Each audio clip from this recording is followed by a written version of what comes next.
ఎన్నికల సంఘానికి కీలక సూచనలు చేసిన సుప్రీంకోర్టు పారదర్శక ఓటింగ్ నిర్వహణపై ఈసీని ప్రశ్నించిన సుప్రీం. తెలుగు రాష్ట్రాల్లో నామినేషన్ల ప్రక్రియ షురు. భారీ ర్యాలీలతో దాఖలు చేసిన వివిధ పార్టీల అభ్యర్థులు.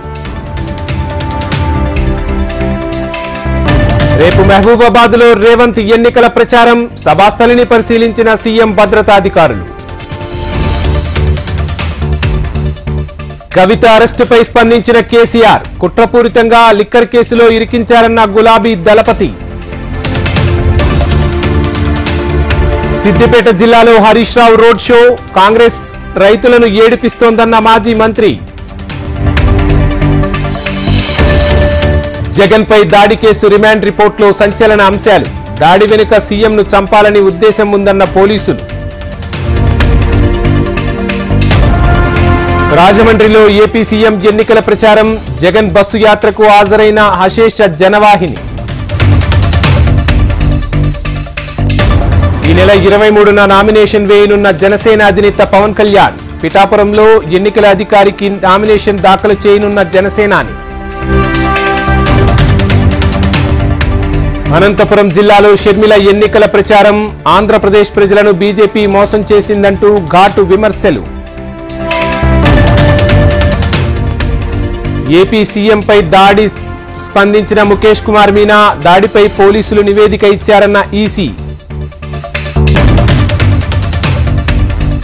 బెయిల్ పొందేందుకు కేజ్రీవాల్ అనవసర కారణాలు చూపుతున్నారు. అరటి, మామిడి పండ్లు, స్వీట్స్ తింటున్నారన్న ఈడీ.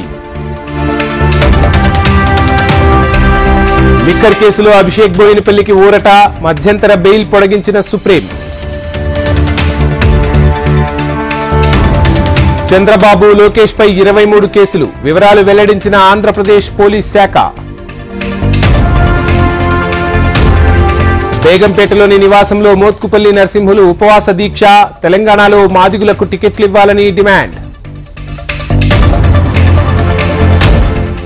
లింగోజిగూడ కాంగ్రెస్ సమావేశంలో రసాభాస.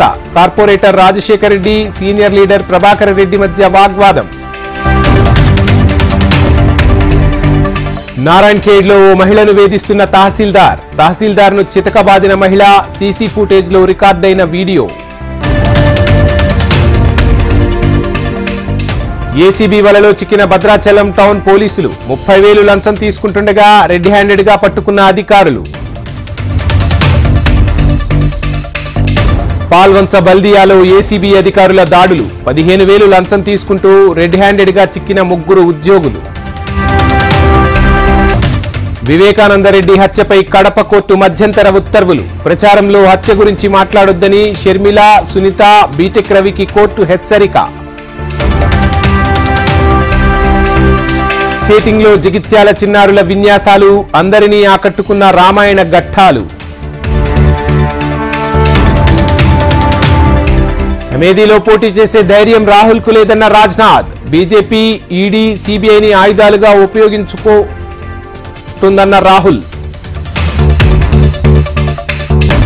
బాలీవుడ్ నటి శిల్పా శెట్టి దంపతులకు ఈడీ షాక్. మనీ లాండరింగ్ కేసులో ఆస్తులు అటాచ్ చేసిన ఈడీ.